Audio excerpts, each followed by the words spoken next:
प्रिय भक्तगण, आज हम आपको एक ऐसे कथा का श्रवण कराते हैं जो सुनने मात्र से आपके जीवन में सुख, शांति और धन की अपार वर्षा होगी।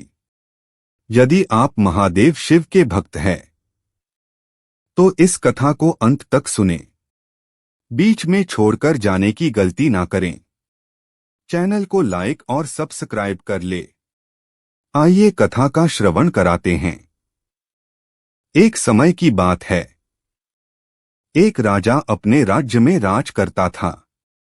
उसका राज्य बहुत खुशहाल था और राज्य में धन-धान्य की कोई कमी नहीं थी। प्रजा और राजा खुशी से अपना जीवन जी रहे थे। लेकिन एक वर्ष उस राज्य में अकाल पड़ा और पानी की कमी के कारण फसलें सूखने लगी। ऐसी अकाल स्थिति में किसान राजा को लगान नहीं दे पाए और इस वजह से राजस्व में कमी आ गई और धीरे धीरे राजकोष खाली होने लगा। ये सब होने से राजा का तनाव अब बहुत बढ़ गया था। वो हर वक्त सिर्फ यही सोचता कि राज्य का खर्च कैसे चलेगा। कुछ समय के बाद स्थिति सामान्य हो गई और अकाल का समय भी निकल गया। लेकिन राजा के मन में अभी भी अपने राज्य के लिए चिंता थी। राजा के दिमाग में अभी भी हर वक्त यही रहता कि अगर राज्य में पुनः अकाल की स्थिति आ गई तो क्या होगा। उसके अलावा भी वो दूसरी चिंता करता रहता, जैसे कि पड़ोसी राज्य का भय और मंत्रियों का षड्यंत्र आदि। वो इन सब चिंता के कारण रात को अच्छे से सो भी नहीं पाता था और उसकी भूख प्यास भी इस तनाव ने छीन ली थी। वो अपनी इस हालत से परेशान था। राजा जब भी अपने राजमहल के माली को देखता तो आश्चर्य में पड़ जाता, क्योंकि दिन भर मेहनत करने के बाद वह रूखी सूखी रोटी भी मजे से खाता और पेड़ के नीचे आराम से सोता था। राजा को कई बार उस माली से जलन भी होती थी। एक दिन राजा के दरबार में एक महात्मा आए। राजा ने अपनी समस्या उस महात्मा को बताई और उनसे ये भी कहा कि आप मुझे इस समस्या को दूर करने का कोई उपाय बताइए।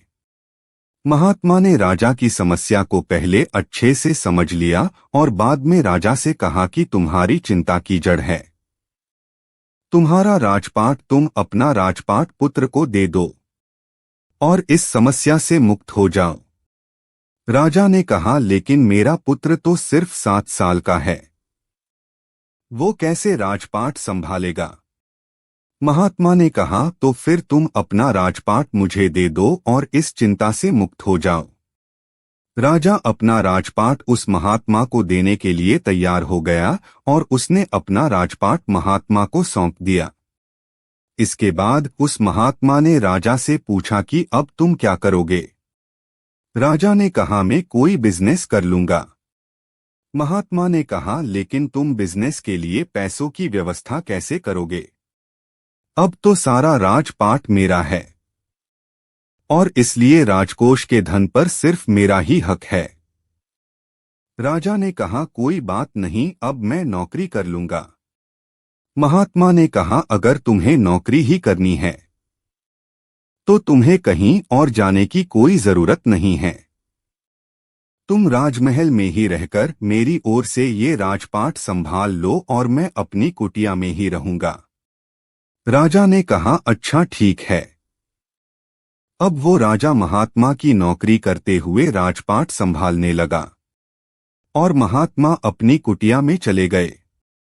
कुछ दिन बाद वो महात्मा फिर से राजमहल में आए और उन्होंने राजा से पूछा कि बताओ, अब तुम्हें भूख लगती है या नहीं, तुम्हारी नींद का क्या हाल है।